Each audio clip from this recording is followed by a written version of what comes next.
Já trouxemos aqui, daqui a pouquinho acontece, inclusive, o enterro da ciclista Eliane Regina. E mais uma vez, um ciclista morre atropelado.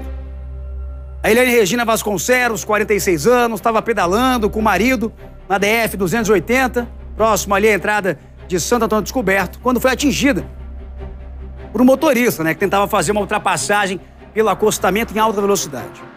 Esse cara não tinha habilitação e, mesmo assim, foi para o acostamento e tirou a vida de uma mãe, de uma avó, de uma esposa. A reportagem é da Érica Blaine e eu quero a sua atenção. Só o estado da bicicleta já denuncia a gravidade do atropelamento. A ciclista Eliane Reina Vasconcelos, de 46 anos, não resistiu aos ferimentos. Eliane pedalava com o marido no acostamento da DF 280 km 6, no trecho entre Furnas e o condomínio São Francisco, em Samambaia. Segundo testemunhas, ela foi atingida depois que o motorista de 54 anos percebeu que não conseguiria ultrapassar e foi em direção ao acostamento do outro lado da rua. O carro ainda tinha um reboque vazio engatado na traseira. Depois de atropelar a Eliane, o motorista ainda bateu em uma árvore. Nem ele, nem uma criança que estava no carro se feriram. Já a passageira teve escoriações e dor pelo corpo e foi levada pelo Corpo de Bombeiros ao Hospital Regional de Taguatinga. O condutor do veículo fez o teste do bafômetro, mas o resultado deu negativo. No entanto, ele não poderia estar dirigindo, simplesmente porque não tem carteira de motorista. Por isso, policiais militares detiveram o condutor e o levaram à delegacia. Os policiais também disseram que a batida foi tão forte, o impacto foi tão forte que a Eliane morreu ali mesmo na hora. Ela estava pedalando com o marido, que por pouco também não foi atingido. A Eliane é a 16ª ciclista a morrer atropelada no Distrito Federal somente este ano.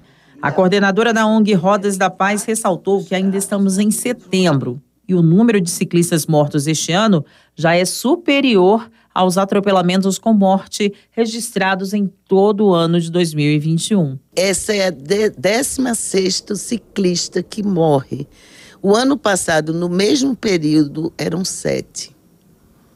Então, mostra-se que houve um retrocesso enorme para a violência do trânsito. Quer dizer, um retrocesso para o trânsito tornar-se mais violento ainda. Este especialista em trânsito ressalta que a velocidade do veículo potencializa a gravidade do acidente. Então, se o motorista está numa via de uma velocidade, por exemplo, de 40 km por hora, andando a 60 km por hora, ele pode sim estar causando um risco muito grande ao trânsito. Como também, em caso de acidente, quanto maior a velocidade, maior são os danos causados, tanto materiais quanto em relação a vidas, a algum tipo de ferimento. A coordenadora da ONG tem no braço a lembrança do filho, que também era ciclista e foi morto atropelado há 5 anos. Para ela, já basta que vidas sejam perdidas como resultado de imprudência e impunidade. É o momento da gente analisar por que acontece tanto. São mais de 30 mil mortes no trânsito no Brasil. Para cada um morto, são 4 com sequelas graves. E esse número é inaceitável, porque são mortes evitáveis, que são crimes. Alguns casos podem ser considerados assassinatos, dada o nível de irresponsabilidades somadas, várias juntas.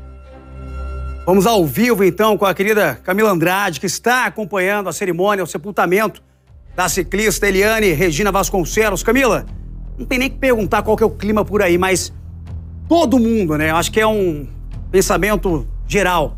As pessoas pedem justiça para que as pessoas consigam respeitar finalmente motoristas, respeitem os ciclistas e, claro, adotem e cumpram com o Código de Trânsito, Chega de casos e mais casos. Não é isso, amiga?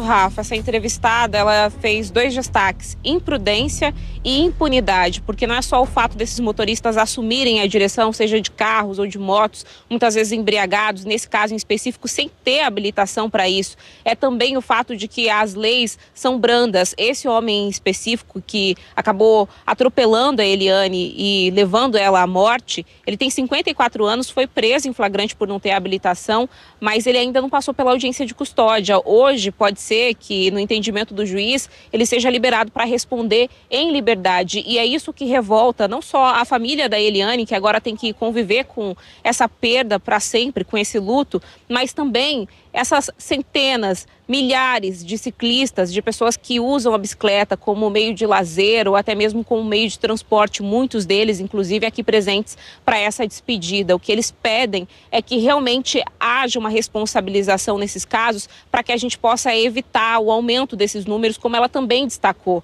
Até o ano passado, quando a gente considerava esse mesmo período de 2022, foram 7 casos. E nesse ano estamos falando de 16 casos de mortes fatais de ciclistas pelo trânsito aqui do Distrito Federal, seja em vias urbanas ou até mesmo em estradas. Então, sim, o pedido aqui em meio a essa dor, a essa sensação de tristeza pela perda da Eliane é também por justiça, Rafa. Todo mundo pede para que a gente tenha mudanças nessa legislação, para que essas leis sejam mais duras, para que a gente possa, quem sabe, evitar novos casos como esse. Essa família, é claro, não pode mais fazer nada em relação a Eliane, ela não pode ser trazida de volta, mas eles pedem por essa justiça para que casos assim possam ser evitados.